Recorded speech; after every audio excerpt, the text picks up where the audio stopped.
Okay, so there are several different things that we want you to know and understand about correlation, how correlations behave, what kinds of values correlations can take on. So again, as we've been talking about, we assume that both x and y are quantitative variables. Again, you can figure out correlations with other kinds of variables. We just won't cover that in this course. The sign on the correlation matches the direction that we see in the scatter plot. So if we have a positive correlation, we know that if we're looking at the scatter plot, we're going to see a positive slope, a positive slant to our line. If we have a negative correlation, then we're going to see something like this. Correlation is a value, much like some other values that we've learned about this semester, that can only take on certain numbers. So a correlation can be -1, it can be +1, it can be anything in between, but it can't fall outside of those bounds. So if anyone ever told you, I computed a correlation and it was -2.7, you would know that either they have no idea what they're talking about, or maybe they made an arithmetic error. If they say the correlation's 1.9 or 10.11, all of those things are incorrect. So correlations can only take on certain values. And again, the closer it is to -1 or the closer it is to +1, the more perfect the relationship. So if you had a correlation that was -1, excuse me, that was -1, all the points would fall right on a line, and the line would slant downward. If you had +1, then you'd have something like this, where all the points are right on a line that's sloping upward. Outliers can have an impact on correlation, so correlation is not resistant to outliers, and we'll see some examples of that a little bit later on. And in a moment, I'll talk about why that's the case. So that's another reason why, before you even do anything, you want to look at your scatter plot. And in addition to looking at form, direction, and strength, you want to look carefully for any unusual values or outliers, just something that seems to be falling far from the line or falling far away from all the other points, because that value is going to have an impact on everything else that you do in order to describe the relationship. So when we change our units of measurement, the correlation does not change. And again, in a second, I'm going to go through something that will hopefully make it clear why that's the case. So just as a quick example, in our other problem, we were looking at eyelash length and eye width, and we were measuring both of those things in terms of centimeters. If I suddenly decide, I really don't like measuring in centimeters, I'd rather measure everything in inches, the correlation would remain the same. So we're not changing the data, we're just changing how things are measured, just changing those units of measurement. And that does not impact the correlation. Correlation ignores the distinction between x and y variables. So again, what we mean by that is that it really doesn't matter which variable you label x and which you label y. So we could reverse things and the correlation is going to remain the same. So this only matters when we get into something called regression. Again, we want to make sure the relationship is linear. So we can compute R even if the relationship is not linear, but it's not going to mean what we think it means unless we have a linear relationship. So that's why, again, you want to start with that scatter plot, look at the relationship, and then move forward and compute R. And another really big thing, this is a super important thing, is that R has no units. So you might remember when I showed you the correlation for the eyelash and eye width data, I said R equals 0.83, and that was it. R equals 0.83. So I didn't attach any units to the end here because there are no units, it's just a number. And in a moment, we're going to see why that is. But we really want you to, pay careful attention to this and to all of these other things, because we might ask you some questions about whether R has units or how R would change if we changed X and Y. And we want you to have an understanding of what would change and what wouldn't, and why things are the way they are. Okay, so where exactly does R come from? So if you had to compute R, how would you do that? In chapter 14, you see an equation for computing R. This is what it looks like. Not terribly pretty. But there's lots of stuff going on here, and I just kind of quickly wanted to point out a few things to you. I guess one thing before we move forward, we're never going to ask you to compute R by hand, so I want you to take a deep breath. You're not going to have to use this formula or know this formula. But I think it can be informative just to spend a little time looking at it and thinking about what's actually going on here when we're computing R. So notice that we have our X variables and our Y variables. So each individual in the data set is going to have an X value and a Y value. And what we're essentially doing is we're taking the X values for each person, we're subtracting the mean for X, and then we're dividing by the standard deviation for X.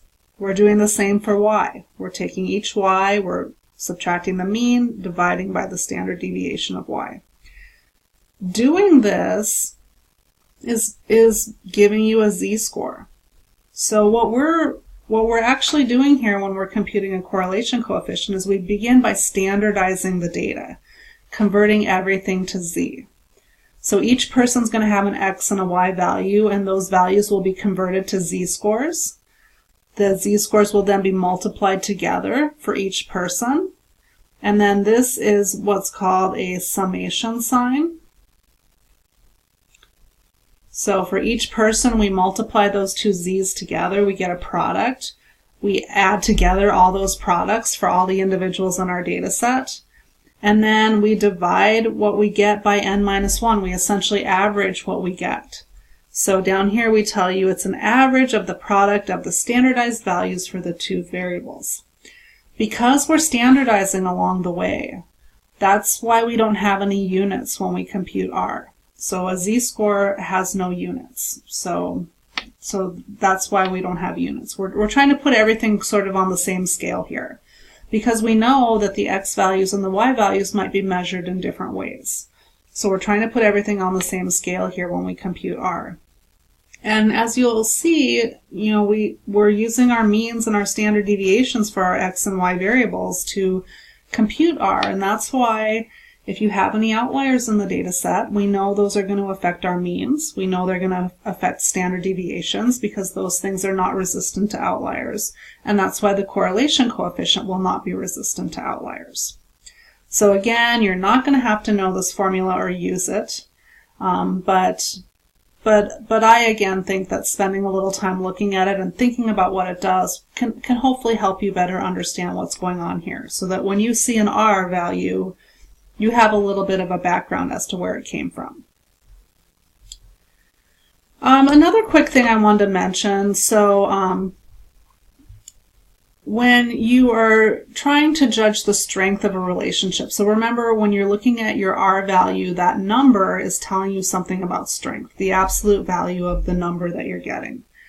And I just wanted to show this here, and I wanted you to have this so that you could have some basic sense about how you would decide if a relationship seems to be more on the strong side or on the moderate side or on the weak side. I want to emphasize that these are some indices that kind of go along with what we're talking about in our textbook, but if you do a Google search, you might see slightly different ways of talking about strength.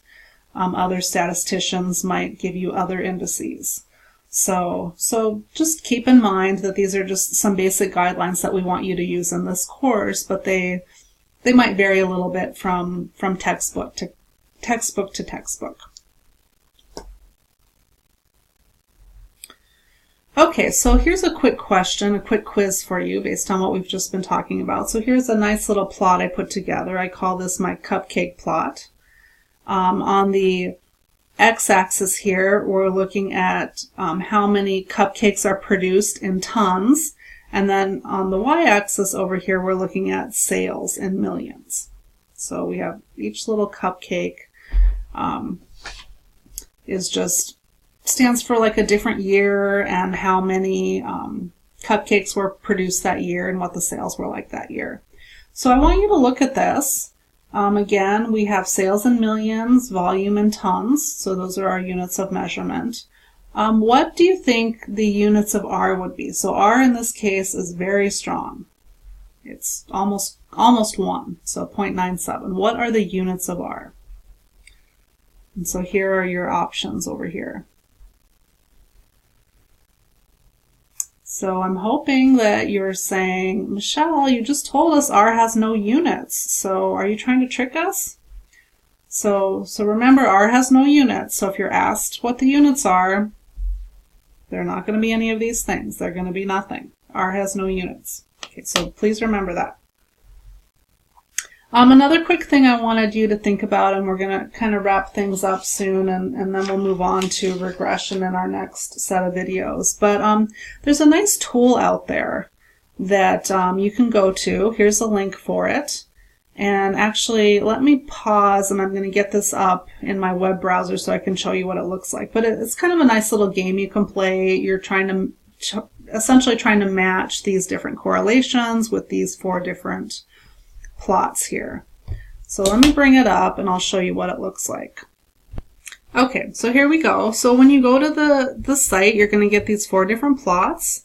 And what you want to do is you want to try to match the correlations to the correct plots.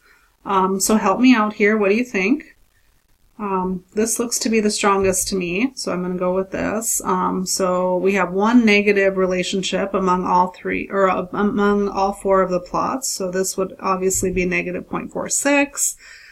This relationship looks a little stronger than this one, so I'm going to say this is 0.59, this is 0.32. Yay, I got them right. So then I can kind of keep going. So you can kind of challenge yourself, quiz yourself by playing this game. It does get harder along the way. So as you do it, you're going to get to a point where the plots might, one might be like 0.91 and another might be like 0.90, and you have to distinguish between the two. So these first few tend to be a little bit easier. So again, we have 1, -1 here. So this is a little bit weaker than this one. So I encourage you to come here and just play around with this a little bit as a way of testing yourself, especially if you feel like you're having a little bit of a hard time in terms of looking at a scatter plot and really understanding strength and direction. This is a good way that you can test yourself, and hopefully it'll be good practice for you in terms of some other upcoming things that you might see later on this semester. So I wanted you to know that this was here. And I'm going to wrap up this video now. When we start again with chapter 15, we'll talk about how once we know there's some kind of linear relationship between variables, and if the relationship's moderate to strong or strong, we can go one step further and actually try to predict one variable based on another. So that's where we get into regression, which again is the topic of chapter 15. So we'll spend the next few videos talking about that. So thanks everyone, and I will talk to you again soon.